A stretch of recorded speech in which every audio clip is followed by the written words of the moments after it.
तमिलनाडु में कांग्रेस और डीएमके की सरकार है। 2021 विधानसभा चुनाव के बाद दोनों ने एक साथ लोकसभा का चुनाव भी लड़ा, लेकिन इस बार जब 2026 का विधानसभा चुनाव नजदीक है तो कई तरह के कयास दोनों के अलायंस को लेकर लगाए जा रहे हैं। खबर है कि कांग्रेस जो है वो थलापति विजय की टीवीके के साथ संपर्क साधने की कोशिश कर रही है। कांग्रेस पार्टी के कई नेता टीवीके के विजय थलापति के लिए स्टैंड भी लेते नजर आ रहे हैं। उनकी फिल्म जब सेंसर बोर्ड के रोड़े में अटकी हुई है, उस बीच कांग्रेस के कई नेता विजय की तरफ से बैटिंग करते हुए भी नजर आ रहे हैं। अब भले ही कांग्रेस ने डीएमके का साथ छोड़ने की बात को खारिज कर दिया हो, लेकिन ये बात तो सच है कि विजय के साथ कांग्रेस की कुछ बातचीत तो चल ही रही है।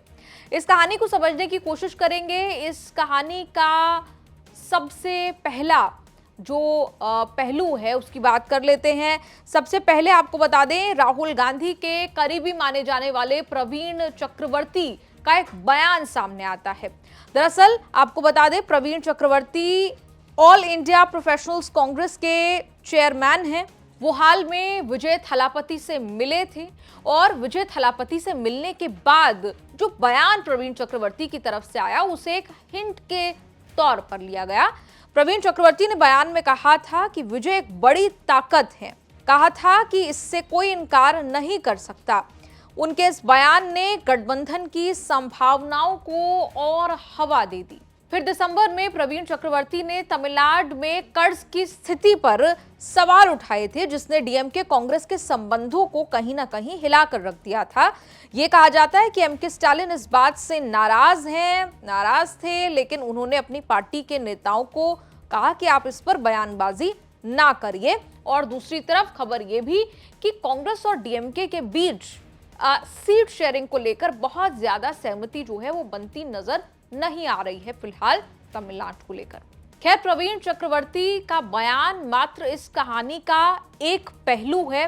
दूसरा पहलू और सबसे चर्चित, सबसे नया पहलू इस कहानी का है थलापति विजय की फिल्म, जो कि कल रिलीज होनी थी। 9 जनवरी को ये फिल्म रिलीज होनी थी, जननायगन, जिसे सेंसर बोर्ड ने अटका दिया।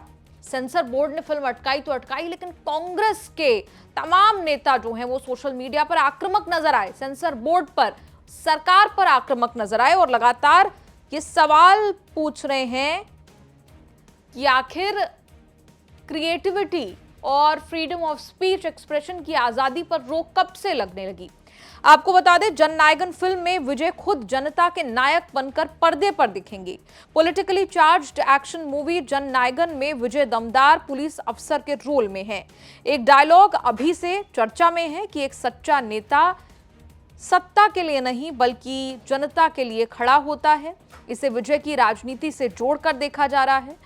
रिपोर्ट्स के मुताबिक सेंसर बोर्ड ने जननायगन में छांट कांट के लिए कहा है, कट्स और डायलॉग मॉडिफिकेशन के लिए कहा है। सेंसर बोर्ड के इसी रवैये पर कांग्रेस नेता जो हैं वो भड़कते हुए नजर आ रहे हैं। कांग्रेस सांसद मनिकम टैगोर ने भी सवाल खड़े किए, कहा कि आर्टिकल 19(1)(a) बोलने और अभिव्यक्ति की आजादी की गारंटी देता है, लेकिन आईएनबी मंत्री यानी इंफॉर्मेशन एंड ब्रॉडकास्टिंग मंत्री अश्विनी वैष्णव के तहत इस अधिकार को कानून के बजाय डर के जरिए सिस्टमैटिक तरीके से कमजोर किया जा रहा है।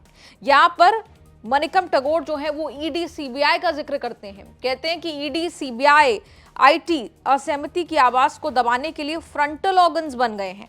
अब सेंसर बोर्ड को भी सिनेमा और विचारों को कंट्रोल करने के लिए हथियार बनाया जा रहा है। सिनेमा को पॉलिटिकल क्लियरेंस की जरूरत नहीं है, इसे संवैधानिक सुरक्षा की जरूरत है।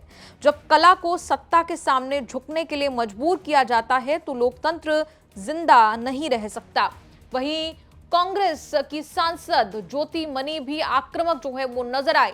सोशल मीडिया पर एक लंबा चौड़ा पोस्ट जो है वो ज्योति मनी करती हैं और अपना खुद का अनुभव भी बताती हैं जब वो सेंसर बोर्ड की सदस्य हुआ करती थी। ज्योति मनी ने कहा कि इस तरह रोकने की सोचना पूरी तरह से क्रिएटिविटी की आजादी के खिलाफ है और इसे राजनीतिक वजहों से रोकना और भी खतरनाक है। Sensor board, enforcement directorate, CBI, income tax department के साथ मिलकर मोदी सरकार का एक राजनीतिक हथियार बन गया है। हम चुपचाप खड़े होकर ये सब नहीं देख सकते।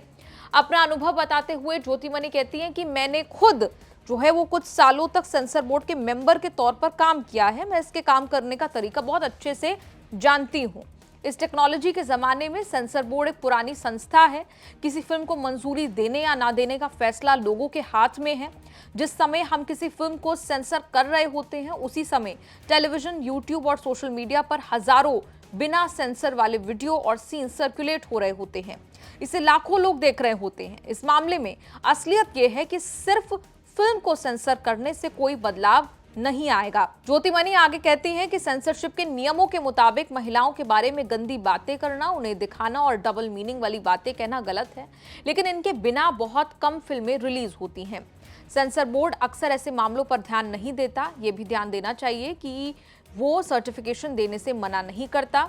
ज्योतिमणि ने तो आखिर में सेंसर बोर्ड को खत्म करने की ही मांग कर दी। उन्होंने कहा कि हमें इसके पॉलिटिकल हथियार के तौर पर इस्तेमाल का कड़ा विरोध करना चाहिए। आपको बता दें, जो ये फिल्म है जननायगन, ये विजय की, थलापति विजय की फेयरवेल फिल्म है, आखिरी फिल्म है। वो बाय बाय कह चुके हैं, अपनी एक्टिंग को बाय बाय कह चुके हैं। विजय ने आखिरी फिल्म जननायगन के टीजर रिलीज के मौके पर एक्टिंग को अलविदा कह दिया था। थलापति ने जो पॉलिटिक्स करने के लिए टीवी के पार्टी बनाई थी, तभी ये अनाउंस कर दिया था कि ये फिल्म उनकी आखिरी फिल्म होगी।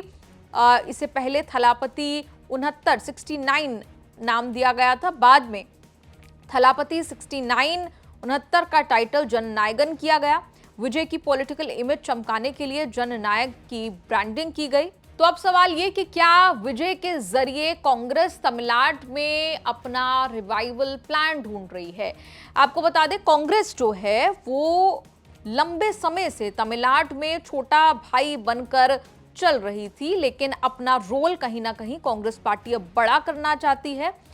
ये कहा जा रहा है कि कांग्रेस पार्टी अब इस बार 25 नहीं 40 सीटें चाहती है, डीएमके 32 से ज्यादा सीटें देना नहीं चाहती। ऐसे कई थ्योरीज जो हैं वो लगातार खबरों में, रिपोर्ट्स में चल रही हैं। इसीलिए माना जा रहा है कि बड़े भाई की भूमिका में आना चाहती है कांग्रेस, इसीलिए कहीं ना कहीं विजय से संपर्क साधने की कोशिश कर रही है और अन्य दलों को साथ लेकर एक नया गठबंधन बनाने की बात को दरकिनार फिलहाल नहीं किया जा सकता।